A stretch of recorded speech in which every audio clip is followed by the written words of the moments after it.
Hey guys, this is Matthew, or SEWComputers, as you may know me on PCPartPicker, and today we're going to build a computer.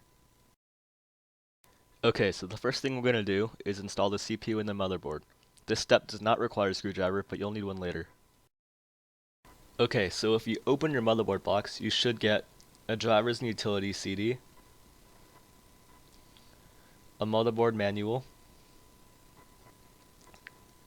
your motherboard user's guide, an I/O shield, and SATA cables. Mine comes with 2, but yours may have more or less depending on your motherboard. If you take off this cardboard, there's the motherboard itself. The motherboard comes in what's called an anti-static bag, which means the inside doesn't conduct electricity. The outside, however, does, so I usually don't use the outside of the bag to keep my board, because sometimes it can shock it and potentially damage it. Instead, I like to use the outside of the box because it's non-conductive and it keeps your parts safe. So take out the motherboard from the bag like that and put it on the box and you should be ready. Okay guys, if you open your CPU box, you should find a heatsink and a processor. The heatsink is what keeps the processor cool, and the processor itself is basically the brain of your computer. It gives instructions to all of the other parts, making it one of the most important parts of your system. Now, on the bottom of your processor, you should find many little pins if you're using an AMD processor. Don't touch these because human oils can probably damage them and corrode them. Now, I always hold it by the sides to minimize damage. Okay guys, now we're going to install the CPU. I only have one hand available because I'm filming with the other, so please be patient. So to install the CPU, you pull the lever back and up all the way. Next, you see that gold corner on your CPU? It looks like a triangle. Line it up with the white triangle on your motherboard socket. So insert it, wiggle it a little bit until it goes in, pull down the lever, and your CPU is installed. Okay guys, right now we're going to be using the stock heatsink that came with the AMD processor. It's a little bit small, so you might be using an aftermarket heatsink like the Cooler Master Hyper TX3, but we're using this one for convenience right now. Now, both Intel and AMD should come with a layer of thermal paste pre-applied right here. Now, for AMD to install the heatsinks, you should see 2 little brackets here, one right here and one on the other side right here with a lever. Now, what you have to do is you have to attach the brackets right here, and then pull the lever to lock it in. So let me give you a quick guide on how. What I like to do is I like to start with the opposite side of the lever, and I like to just mount it right here, like that. Now, do the same thing with the other side, and you press down. Now, you gotta flip the lever. This might take a little bit of force, and now your heatsink should be locked in place. Now for the easy part, installing RAM. I'm only using 1 stick for this build, but you may have 2, 3, 4, or even 8 sticks, I think. Okay, so how to install RAM. Next to your CPU, you should find slots. Now, these slots have tabs on them. To open them, you just take it from the closed position and move it to the open position. And then, since both of these are open, you find the little notches on your RAM and your motherboard. There's one right here for my RAM. Now my motherboard, if you can see that, there's one right there. Now you've got to line these 2 up, and you just insert your RAM like this, and you press down on it. So I'm only using one hand. It's going to be a little bit hard, but it should be a lot easier for you guys. So once you push it down enough, the tab should go in right here and right here. And now your RAM is installed. So now we're going to install our motherboard standoffs and our power supply. Now if you look inside of your case, there should be holes where you got to install your motherboard standoffs. I already installed mine because I already know where the holes go, but you might have to take a look at your motherboard. Now if you look at your motherboard, you should see these little holes. These are the grounding holes where you put screws in and ground the motherboard to the floor, or to the back of your case. Now your motherboard should have some of these. Mine has one right here, here, here, here, here, and here. So you got to line these up with your case. If you can see that mine has one here, here, here, here, here, and here, because I installed it a few minutes before. Now to install a motherboard standoff, all you do is, I think these holes are usually threaded, So you just put your screw in and just thread it inside, just like a normal screw. And you do that repeatedly with all the holes that your motherboard has on. Okay, so after you do this, your motherboard standoff should be installed, and you can install your motherboard from here. But first of all, we're going to be installing our power supply. Sorry about that. Okay, now we're going to be installing the power supply. This step requires a screwdriver, so you might want to have one handy. It's Phillips head, by the way. Okay, so what you have to do is you have to put your power supply so that it can get clean air. I usually put the fan facing the top because that's where that's the best place to get air.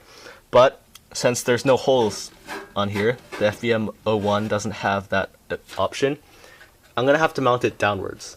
Now keep in mind that this power supply is non-modular. Okay, now we're going to be installing the power supply. This step requires a screwdriver, so you might want to have one handy. It's Phillips head, by the way. Okay, so what you have to do is you have to put your power supply so that it can get clean air. I usually put the fan facing the top because that's where that's the best place to get air. But since there's no holes on here, the FVM01 doesn't have that option, I'm going to have to mount it downwards. Now keep in mind that this power supply is non-modular. That means the cables, they're already attached. You can't detach some of the cables to make cable management easier. So please keep that in mind when you're judging my cable management. Okay, so installing the power supply, what you have to do, if you see this hole, there should be a hole in the back. Yours might be on the bottom, but this is a top-mounted power supply case. So what you gotta do is you just gotta put it in the hole. Oops. Put it in the hole, and then slide it up. Now if you look at the back, there's going to be some mounting holes where you can attach the power supply on the case. I'm going to be doing this in a later shot because I only have one hand available right now. I decided that I can't show you how to screw it in because it's really hard to do this with one hand and I don't have anybody to help me. So sorry about that. Before we install the motherboard, we're going to need to put in the I/O shield. So what you have to do is basically, from the inside of the case, take the I/O shield, the way it's going to be installed, like this, and just push it in from the back. This might take a little bit of force, but it can be done. So after this, your motherboard is ready to be installed. We're going to install the motherboard. So how I usually like to do it is I like to hold it from the fan, because it's probably the most sturdy part of the entire computer, or the entire motherboard, sorry. Now this is going to be a tight fit for me because I'm using a micro ATX case, but it should be less of a problem if you're using a mid ATX or a full ATX case. Now you just, okay, this might take a little bit, sorry. So you take it like this, and it should eventually fit. Just gotta wiggle it in there. Okay, now you should see that these little things at the back, they line up with your I/O shield right here. Okay, so after you do this, you just line it up, and you see these grounding screws that I told you about earlier? That should be lining up with the grounding holes right here. So now you just screw all of these in that you can. Now we're going to install our hard drive. If you look at your hard drive, there should be a back where it has places to plug in cables. These are where you plug in your SATA cables, right here, if you can see that. So you take the opposite side, like this, and you insert it inside of the holes where you install the hard drive. Next you take screws and you just screw it in and it should be good. I can't screw it in and show you right now because, once again, one hand. Sorry guys. Now that we've installed all of our hardware, it's time to plug everything in.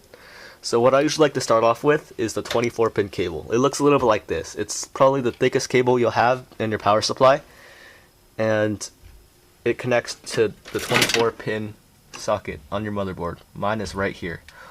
So to keep everything as clean as possible, we're going to try to hide it so that you can't see most of the cable. So I'm going to do this by just hiding it under the drive base. Your case might have rubber grommets that'll help hide the wire, but mine does not have this because it's a $20 case and it's also micro ATX.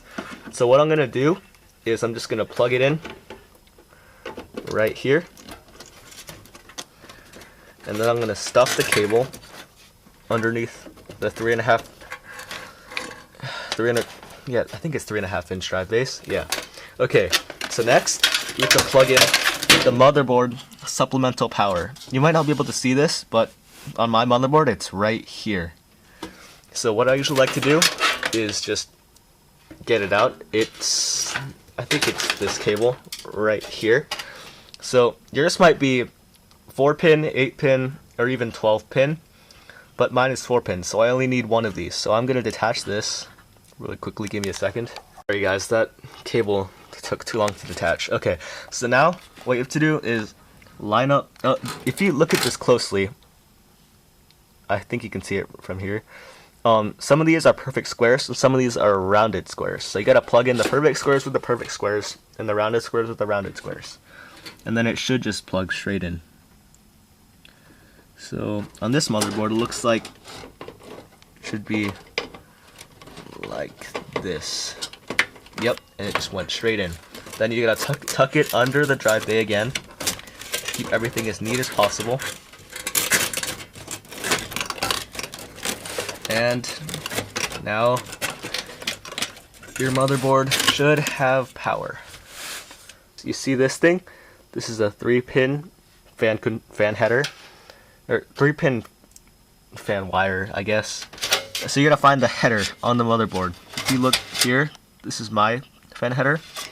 So I could just plug this right here, like this.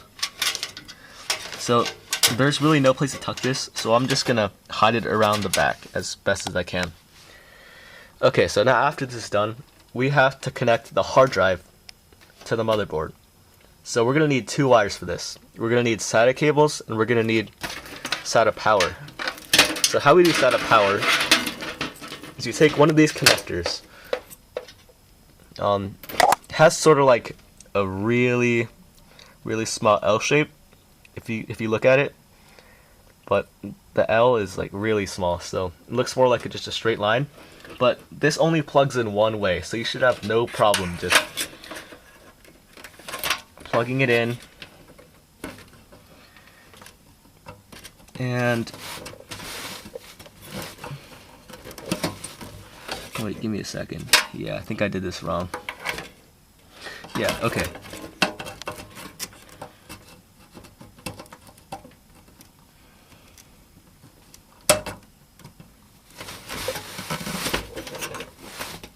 SATA cable, let's plug it in.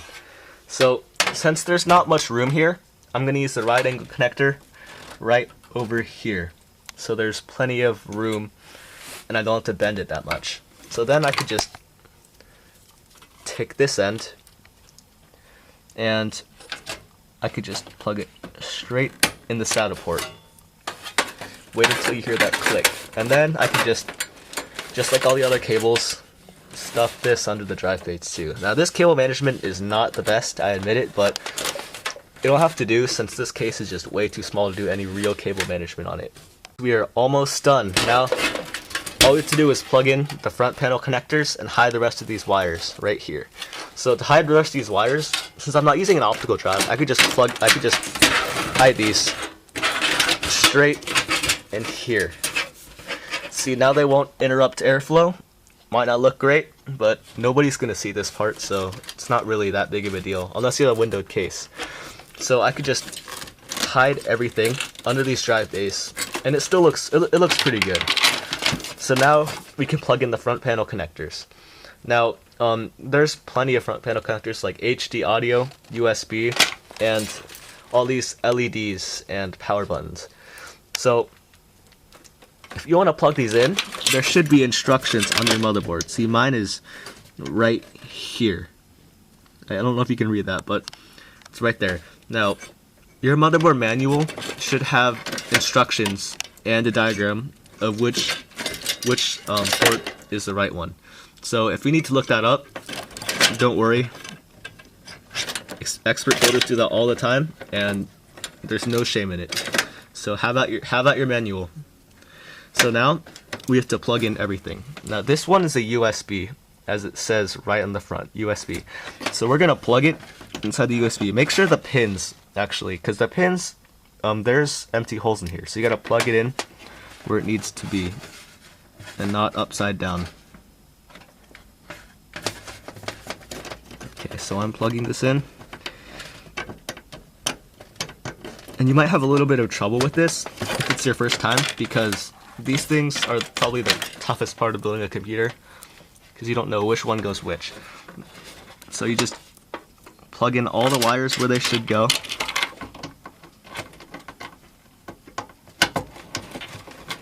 Okay, HD audio is plugged in. And now for these things. These are the LEDs, power switch, reset switch, and hard drive light. So the thing about these, the positive and negatives, there's not really like a good way to tell which one's positive and which one's negative, because all case manufacturers are basically the same, are basically different. I'm sorry, different. So if you get them mixed up, don't worry, it won't damage anything. Like power LED, if you switch these up, it doesn't matter. You could, if it doesn't, if the light doesn't turn on, I'm sorry, then you could just switch them around and they'll be fine. No damage done to your system. So if you looked at your manual, you should see where to plug everything in. So mine says the power switch, which is right here, I think. Yeah, it's the power switch. Just plug it in these two pins. It's a little bit challenging doing all of this. I think I messed up my first time and my second time. But like really, this is just a pain if you don't, especially in this case, it's just, it's a pain in the butt. Yeah, sorry guys, I will plug all of these in and I'll show you when I'm done. I have all these wires plugged in and the computer is ready to go. So just close up those side panels and plug everything in with your monitor and your keyboard and mouse. Guys, now we're going to see if the computer boots up. Okay, first of all, you'll notice that I installed the Hyper TX3 instead of the stock cooler because the stock cooler was not turning on. Well, the fan wasn't spinning and it was overheating, so I had to replace it. So now I've installed the TX3, so I think we're ready to go. Okay, the fans are spinning, and if everything goes right, then the monitor should turn on in a few seconds. Yep, there you have it guys. Thanks for watching my first video. This is TheMTech, and goodbye.